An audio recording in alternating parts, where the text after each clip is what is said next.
Anda kembali bersama kami di Sapa Indonesia Malam. Partai Demokrat akan mendeklarasikan dukungan pada Prabowo Subianto sebagai bakal Capres 2024. Dukungan Demokrat membuat koalisi pengusung Prabowo semakin besar. Partai Demokrat menggelar Rapimnas yang sekaligus mendeklarasikan dukungan pada Prabowo Subianto sebagai bakal calon presiden 2024. Tambahan dukungan dari Partai Demokrat ini membuat koalisi pengusung Prabowo menjadi semakin besar. Kini Prabowo didukung 4 parpol yang ada di parlemen. 4 parpol ini menguasai 45,39% kursi di parlemen.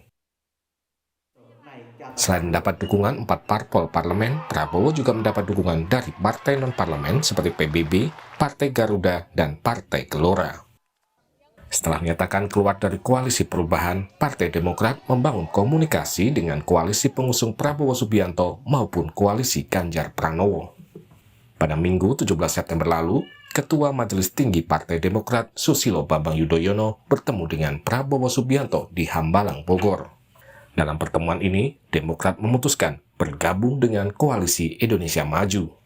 SBY bahkan menyatakan siap turun gunung untuk mengkampanyekan Prabowo.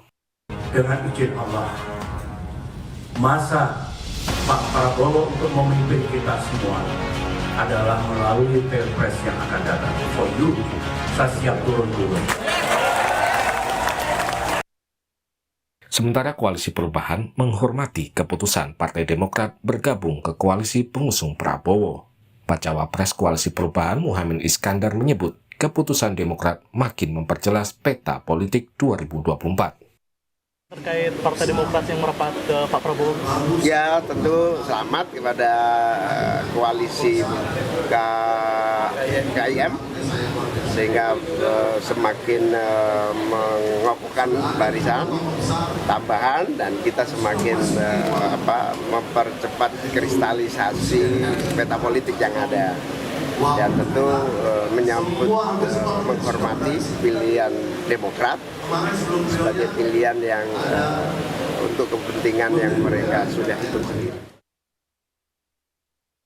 Selamat sudah mendapatkan partner untuk menjadi tim salah satu paslon capres dan semoga sukses kita berpacu dalam Pilpres.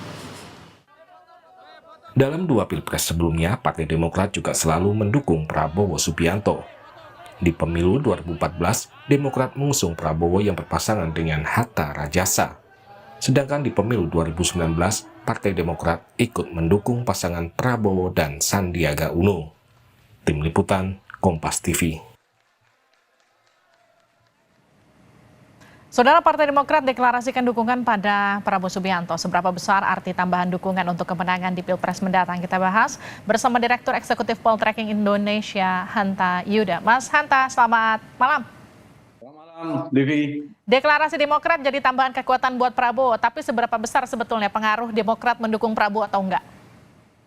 Ya, tentu dengan bergabungnya Demokrat memberikan faedah politik jauh lebih besar. Kalau disampaikan apakah ada mudarat politiknya, menurut saya hampir tidak ada ya. Pasti memberikan dampak positif bagi Pak Prabowo. Termasuk juga bagi Partai Demokrat setelah berpisah dengan Anies Baswedan. Nah, paling tidak saya mencatat ya dari deklarasi hari ini atau sikap resmi dari Partai Demokrat ini akan mengirimkan 3 pesan positif bagi Partai Demokrat. Satu, ini akan mengirimkan pesan pada publik bahwa Partai Demokrat sudah move on. Jadi sudah masuk babak baru dalam era Pilpres 2024 ini bagi Partai Demokrat. Demokrat sudah tidak memikirkan lagi cerita Anies Baswedan dan sebagainya. Kira-kira itu poin positif. Yang kedua, ini juga memberikan pesan dari Demokrat ingin memberikan pembuktian. Kalau sebelumnya kecewa, ibarat orang ada masalah sebelumnya kecewa dalam hal apapun ya, percintaan dan sebagainya, pasti dia ingin menunjukkan pembuktian. Ini kami Demokrat. Jadi saya kira Demokrat akan lebih serius jauh memenangkan Pak Prabowo. Yang ketiga, itu terbaca dengan kalimat tadi di prolog Kompas TV, Pak SBY mengatakan ingin turun gunung. Itu dia mau saya tanyakan. Jadi kalau SBY bilang dia mau turun gunung, seberapa besar emang faktor Pak SBY mempengaruhi hasil pemilu dan keterpilihan Pak Prabowo? Besar kecilnya tentu perlu diukur. Karena Pilpres ini kan pertarungan figur capres, figur cawapresnya. Magnet elektoral capres cawapres jauh lebih determinan. Pastilah itu yang paling menentukan. Magnet Pak Prabowo dan siapa wakilnya nanti. Tapi kalau ditanya apakah faktor Pak SBY juga memberikan dampak, tentu iya menurut saya. Karena SBY tidak bisa dibaca sekedar SBY sebagai aktor politik. Tapi ada 3 hal sekaligus. Satu, SBY itu sendiri sebagai aktor politik, karena beliau adalah mantan presiden, pernah menjadi presiden 10 tahun atau 2 periode. Artinya Pak SBY tidak membawa sesuatu hal yang kosong. Beliau pasti memiliki jejaring kekuasaan, memiliki jejaring organisasi, jaringan politik dan sebagainya. Itu satu. Yang kedua, mesin politiknya sendiri. Dengan mesin politiknya Partai Demokrat, ya seperti saya katakan tadi, ingin memberikan pembuktian, maka Partai Demokrat saya kira akan bekerja lebih serius untuk menunjukkan kepada khalayak dan kepada Anies Baswedan bahwa mereka memang layak dipertimbangkan. Dan satu lagi, membawa basis masanya, ceruk pemilihnya tentunya. Nah itu dia, kalau bicara soal kotel efek pasca mengusung Pak Prabowo, apa yang kemudian bisa didapatkan Demokrat? Apakah akan jadi lebih besar daripada kemarin mengusung Anies? Dengan siapapun Partai Demokrat berpasang yang mendukung Anies kah, Ganjar kah, Prabowo kah, kalau di luar kita lihat ada 2. Kalau ternyata ada figur AHY menjadi cawapres siapapun, maka inilah yang paling menguntungkan, paling strategis bagi Partai Demokrat, Livi. Karena dia akan menjadi faktor kotel efek yang sangat efektif bekerjanya. Tapi kalau ternyata sama-sama AHY tidak menjadi cawapres di blok politik manapun, nah itu harus diukur. Menurut saya hampir sama kan kalau tidak menjadi cawapres. Nah, dibandingkan setelah keluar dari koalisi Anies Baswedan, maka ketika Partai Demokrat memutuskan bergabung di Partai Demokrat dengan waktu yang lebih cepat dan memilih Partai Demokrat, menurut saya pilihan yang relatif cepat dan tepat. Kenapa cepat? Karena segera mengirim pesan mereka sudah move on. Itu satu. Dan harus cepat karena kalau tidak persepsi publik akan negatif ke Partai Demokrat. Yang kedua, dari sisi tepat saya katakan tadi, pilihan paling strategis bagi Partai Demokrat, saya ingin jawab pertama Livi, kalau mereka berhasil membentuk poros baru dengan AHY sebagai cawapres atau capres yang isunya Nuan Sandi. Tapi kan itu tidak realistis. Akhirnya ada pilihan strategis yang lebih realistis, yaitu bergabung ke Pak Prabowo. Sebenarnya ada 2 opsi, bergabung ke Mas Ganjar atau Pak Prabowo. Tapi kalau kita bedah profil elektoral dari basis ceruk pemilihnya, pemilih Partai Demokrat itu lebih banyak memilih Prabowo ketimbang Ganjar. Titik ini relatif lebih tepat menurut saya, sudah bisa diandalkan. Dan kalau ditanya apakah kotel efeknya akan lebih besar, ya tidak lebih besar dibanding AHY jadi cawapres. Tapi dibandingkan mendukung Ganjar, menurut saya dengan mendukung Pak Prabowo bisa lebih besar diharapkan oleh Partai Demokrat untuk mendapatkan jas itu. Mas Hanta, kalau bicara soal Demokrat yang selama ini kan jualannya kritikan terhadap pemerintah, terhadap program-program dan keberhasilan Pak Jokowi, itu kan biasanya jadi jualan Partai Demokrat kan selama ini. Tapi ini nggak bisa dilakukan. Dia masuk ke dalam koalisi Indonesia Maju yang namanya aja udah sama kayak nama kabinetnya Pak Jokowi. Terus gimana kalau ngelihat kita bilang pola kerjanya Partai Demokrat nanti di koalisi ini? Nah, inilah potensi komplikasi politiknya akan terjadi. Pertanyaan Livi ini persis inilah titik krusial dari Partai Demokrat bergabung dengan Pak Prabowo ataupun dengan Mas Ganjar.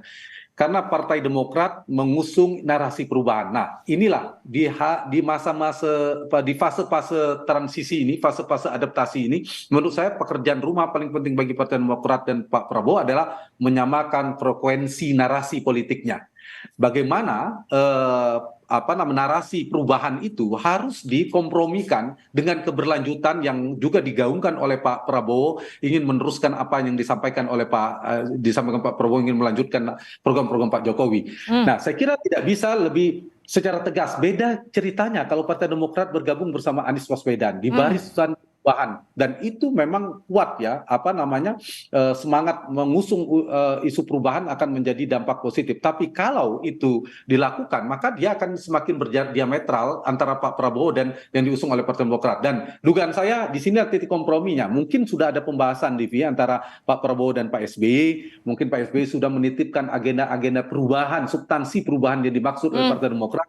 Dan Pak Prabowo juga mungkin sudah merespon bagaimana soal keberlanjutan dan perubahan itu diklopkan, diduetkan sehingga mereka bisa bekerja sama dalam koalisi ini. Mas Hanta, kita sama-sama tahu Demokrat itu kan punya AHY yang dicalonkan dari awal, dari mulai mereka bersama dengan Anies Baswedan sampai sekarang bergabung dengan Prabowo Subianto. Seberapa besar kansnya sebagai partai yang bisa dikatakan anak baru yang masuk ke dalam satu koalisi yang sudah lebih dulu mencalonkan posisi cawapres buat Prabowo Subianto, kansnya Demokrat sebesar apa?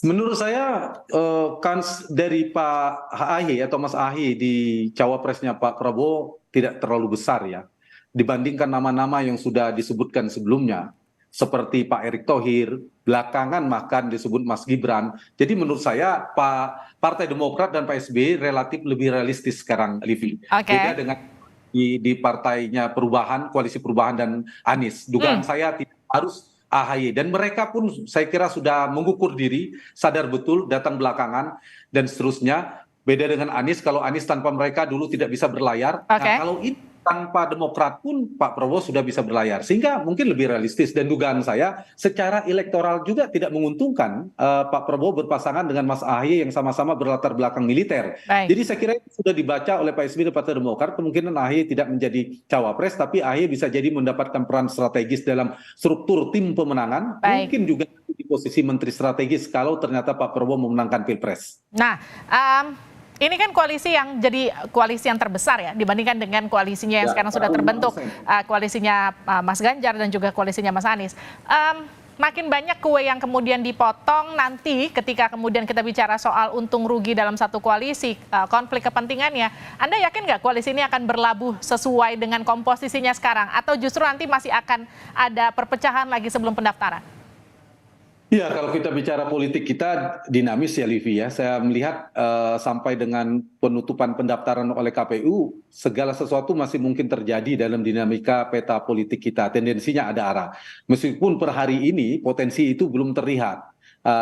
Kemungkinan Partai Demokrat ingin lompat lagi itu mengecil menurut saya, karena semakin negatif buat Partai Demokrat. Sudah pindah lagi itu kecil buat Partai Demokrat ya. Dan ini sudah bertukar posisi PKB dan Partai Demokrat sebenarnya. Dinamika koalisinya tidak signifikan perubahannya, hanya Demokrat dan PKB tanpa kita sadar sekarang ini bertukar posisi dengan cerita babak yang berbeda, tapi sebenarnya mereka tukar posisi kan, PKB gabung Anies, bertukar Demokrat gabung ke Prabowo. Nah, kalau ini bisa kemudian ajak tidak terlalu signifikan perubahan, mungkin hanya ada satu partai yang berubah, tapi kalau Partai Demokrat menurut saya kecil ya untuk berubah. Bayangkan misalnya Partai Demokrat tiba-tiba berubah mengusung Ganjar Pranowo, itu akan memberikan dampak persepsi negatif pada Partai Demokrat yang lompat-lompat dalam waktu pendek ya. Nah, saya kira kalau dari sisi Partai Demokrat akan berubah itu kecil kemungkinan. Dari posisi Mas AHY juga saya kira sudah lebih realistis, beda dengan sebelumnya begitu. Baik, terima kasih Mas Hanta Yuda sudah bergabung bersama kami di Sapa Indonesia malam.